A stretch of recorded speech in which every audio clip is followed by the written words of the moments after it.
28-year-old socialist Alexandria Ocasio-Cortez is coming under fire for being as stupid as a 28-year-old socialist. Ocasio-Cortez, you'll remember, won a Democrat primary for a New York City congressional seat when Democrat powerhouse Joseph Crowley got too complacent to campaign against her, proving himself to be as stupid as a 28-year-old socialist.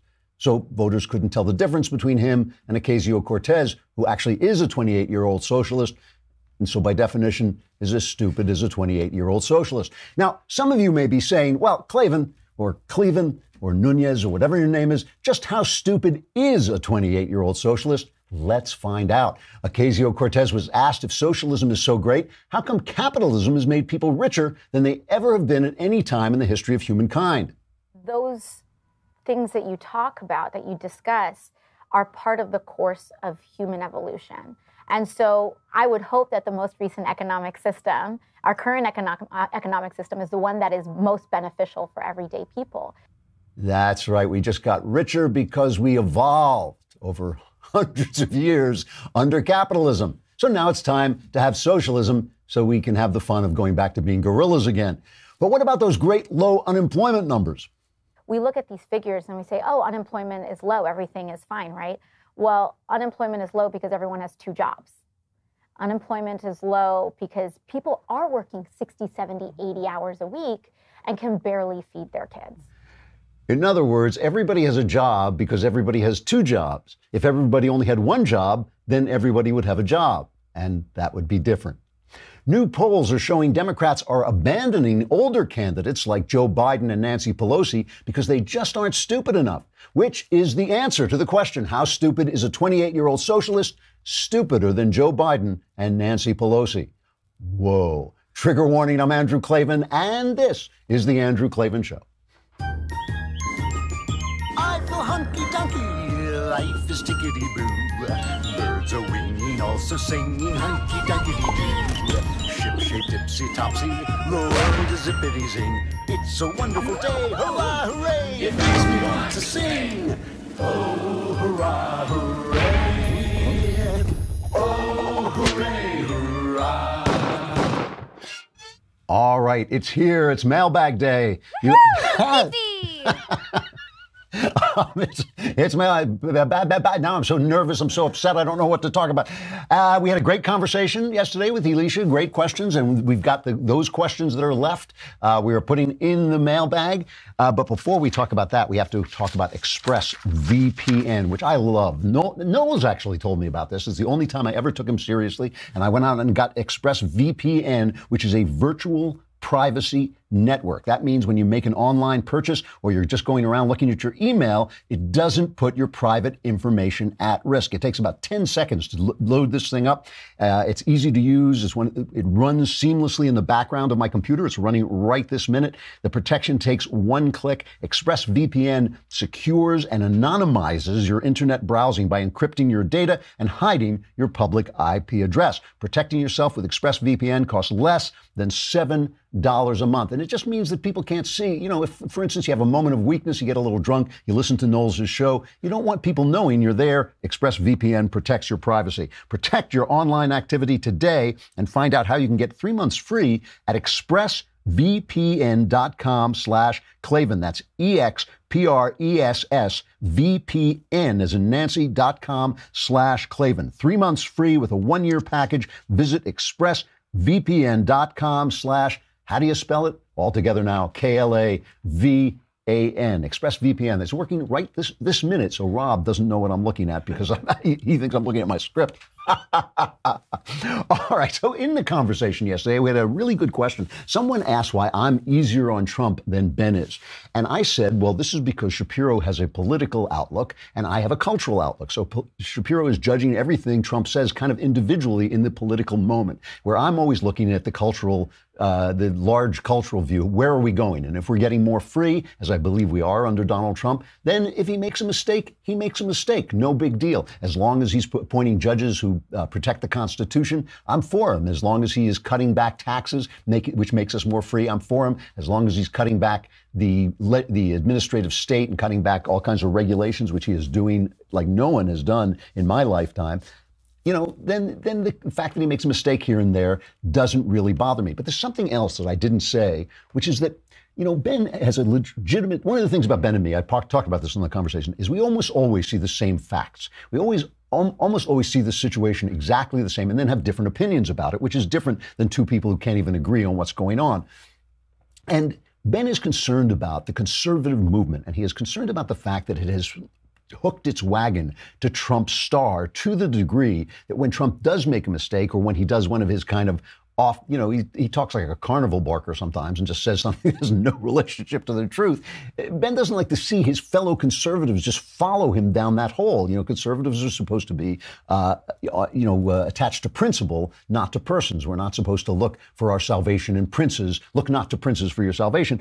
So, that really concerns Ben. Why doesn't that concern me? Because it's definitely happening. There's no question that it's happening right now after Trump's fairly, disastrous is too strong a word, but his gaffe at the Helsinki press conference, with the left just going hysterical. There are people on the right who are saying, no. It was the greatest moment of his career. It was absolutely brilliant. He was playing dimensional chess, and he said this, and he really made Putin look bad. That's just not true, and it's bothersome because Ben cares about the conservative movement, and he doesn't want to see people on his own side just going down that primrose path. The difference with me is, to be honest with you, I never expected much of any movement, of any conservative movement. Back in the day when it was Obama selling us out to Medvedev, or Nunez, or whatever his name is, where he said, I'm going to get rid of our missiles after the next election. On the right, people were screaming the way they're screaming now on the left. I remember this vividly, of people just saying, this is treason, this is treason. And even then I was saying, you know what? It's not treason. It's just a guy who's a clown and doesn't really know what he's doing. And the thing is, I don't feel like conservatives are better people than leftists. There are plenty of faithful husbands on the left, good fathers and mothers on the left, plenty of people who do their jobs honestly, plenty of people who you could trust with your life on the left, plenty of people in the military serving their country on the left. The difference is the ideas. Now, I do believe that the worse an idea is, the more it degrades you. If you have a really bad idea, it will degrade you personally, ultimately, if you follow that idea with integrity. But the funny thing about the people on the left is that the ones who are successful, the rich ones, the rich lefties in places like LA and Brooklyn and things like that, they live conservative lives. They live lives just like the right would want people to live. They just have this kind of line of patter that they put out. So you lose your integrity because you're not following your ideas. I just think right-wing ideas are better, and that ultimately, I think, if you follow them, makes you a better person. I think freedom is better than slavery. I think socialism is a soft form of slavery. No matter how you do it, whether it's democratic or not, it's a soft form of slavery. It is taking your work for somebody else's purposes, taking the sweat of your brow for somebody else's purposes. And that's just another difference. I don't expect much from the conservative movement. I just expect much from me. I expect me to come here and tell you the truth as I see it, the facts as I know them. And that's what I expect. If some other guy is going off in this reactionary way, I can't do anything about it. It's kind of what I expect. There are crazies on our side, just like there are crazies on the other. And there are dishonest people on our side, just like there are dishonest people on the other. The big difference here is not between me and Ben. It's the difference between the reaction to Trump and the reaction to Obama. It's not even the difference between Obama and Trump. Obama, Trump, and George W. Bush all made the same mistake with Vladimir Putin. They all just didn't think that he was the scorpion. They all got on the back of you all know the story of the frog. What is it? The frog carries the scorpion over, and the frog says, well, wait, aren't you going to sting me? And the scorpion says, why would I sting you? Then you die and we both sink. And they get halfway across the river. The scorpion stings the frog. And the frog says, why did you do that? And the scorpion says, that's my nature. I'm a scorpion. Vladimir Putin is a scorpion. So Trump has at least acknowledged that he made a mistake in Helsinki. It's not exactly an apology. It's a Trumpology. It's like the guy will never admit that he's wrong. He'll never change his mind. He'll never say he did the wrong thing. But he did make a Trumpology. He came out first and said he does believe, I can't even say this. He says he does believe that our intelligence services are right, that he has faith in our intelligence services, that Russia did hack into the DNC to mess with our elections. Kind of. This is cut 6, right? I have full faith and support for America's great intelligence agencies. Always had. and I have felt very strongly that while Russia's actions had no impact at all on the outcome of the election, let me be totally clear in saying that, and I've said this many times, I accept our intelligence community's conclusion that Russia's meddling in the 2016 election took place. Could be other people also. There's a lot of people out there. So he just can't do it. It's not in him to apologize, but it's a Trumpology. He sort of said, yeah, faith, whatever, whatever.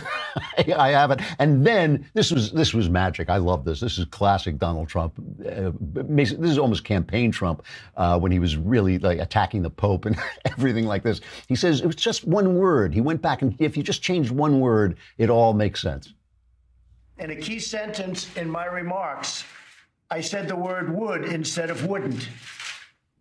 The sentence should have been, I don't see any reason why I wouldn't or why it wouldn't be Russia. So just to repeat it, I said the word would instead of wouldn't. And the sentence should have been, and I thought it would be maybe a little bit unclear on the transcript or unclear on the actual video. The sentence should have been, I don't see any reason why it wouldn't be Russia. Sort of a double negative. Yeah, that's one of those double negative things.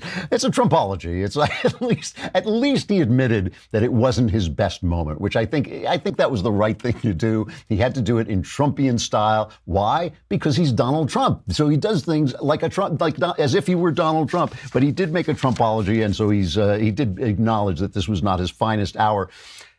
Keepsake frames, I get all these pictures. My daughter is here, my daughter Faith. Hi, Faith. And she always is sending me pictures of my grandson and of her and everything. And I love these pictures, but the fact is they get lost in your computer. So the other day I wrote to Keepsake Frames. I had this great picture of me and my wife with our grandson, and we got a frame. It's beautiful, right?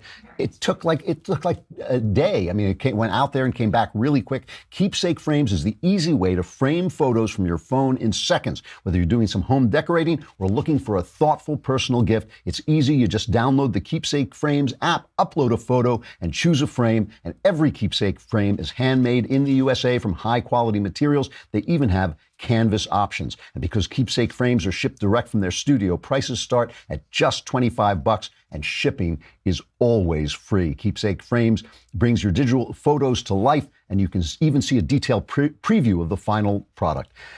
Now, through August 5th, they're offering an incredible deal for our listeners, 30% off your first order when you use promo code Klavan. Download the Keepsake Frames app and get 30% off plus free shipping when you use promo code Klavan. That's 30% off with the Keepsake Frames app, promo code Klavan. And I know what you're thinking. You're thinking, that's great. It's Klavan, for crying out loud. Stop asking me. You keep asking me. I can't stand the pressure. All right. So the difference is Trump does come out and he makes this mistake, and he admits in his Trumpian form that he made a mistake. The difference is the reaction. It's because they own the press. They keep complaining and complaining and complaining about Fox News, but they own everything else. They own ABC, they own CBS, they own NBC, the New York Times, CNN, all of them, leftist, LA Times, Washington Post. So this hysteria, this wave of hysteria, I just picked, let's just go back in time for a minute.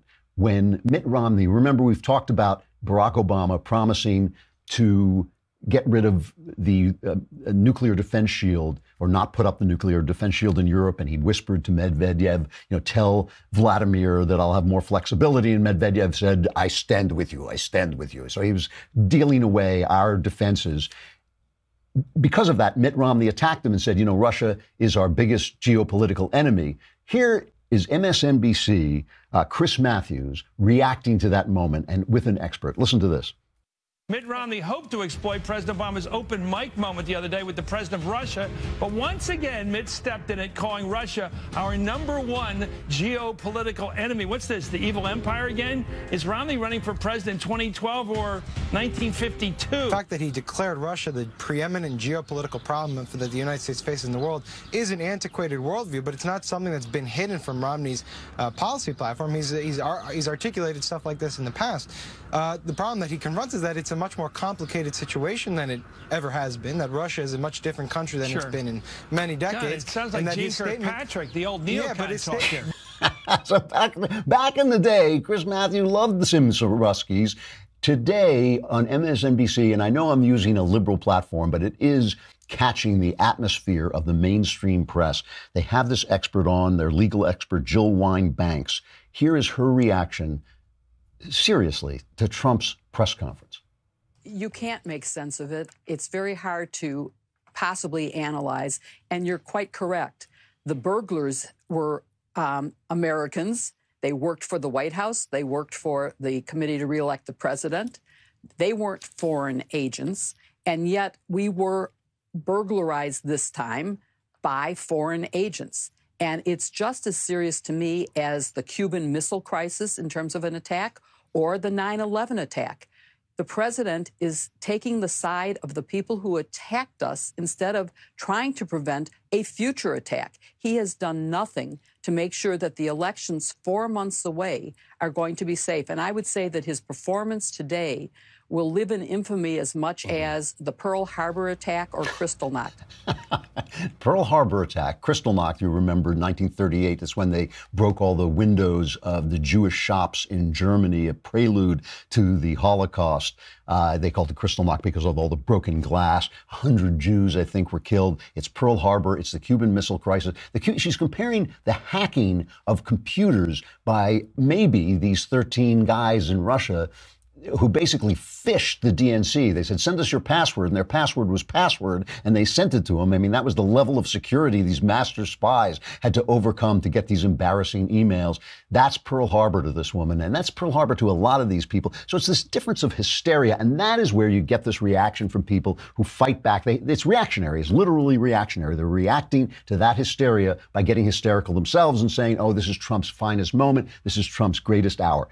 It's not. Trump is making the same mistake with Russia that Obama made, the same mistake that W make. You cannot negotiate with a scorpion. And even this thing he keeps saying about how 90% of our nuclear weapons, we have 90% of the nuclear weapons with Russia, and we've got to dial that back. You do not want to be negotiating an arms treaty with Vladimir Putin. Why? Because he won't uphold it. He will not uphold it. And he was even talking in that Chris Wallace interview about how hurt he was that we didn't follow the ABM treaty, which ended when the Soviet Union fell, because he knows that they break the treaty and we don't. So you do not want to be negotiating with this guy. The difference is the noise. The difference is the reaction. And that's what creates this atmosphere around you that you react to. And you got to keep your eye on the facts. They're still doing it with Obama, by the way. Obama is in South Africa in Johannesburg celebrating it's amazing, celebrating the 100th anniversary of Nelson Mandela's birth, I guess it is. And so here's the report from CBS about this. They still love their Barack. Obama fever has certainly gripped Johannesburg. The former U.S. president is extremely popular both here and across much of this continent. He opened a youth center run by his half-sister, and it didn't take much convincing to get Obama onto his feet and dancing. Oh, he's dancing. It's Obama fever. They never stop. They love this guy. So here's Obama. Here's the speech that they sent around that made a big splash on Twitter because it sounded like a rebuke to Donald Trump. This is cut number 1. This is another one of these things that I didn't think I had to lecture about. You have to believe in facts. Without facts, there's no basis for cooperation. If I say this is a podium and you say this is an elephant, it's going to be hard for us to cooperate. Unfortunately, too much of politics today seems to reject the very concept of objective truth. People just make stuff up. They just make stuff up.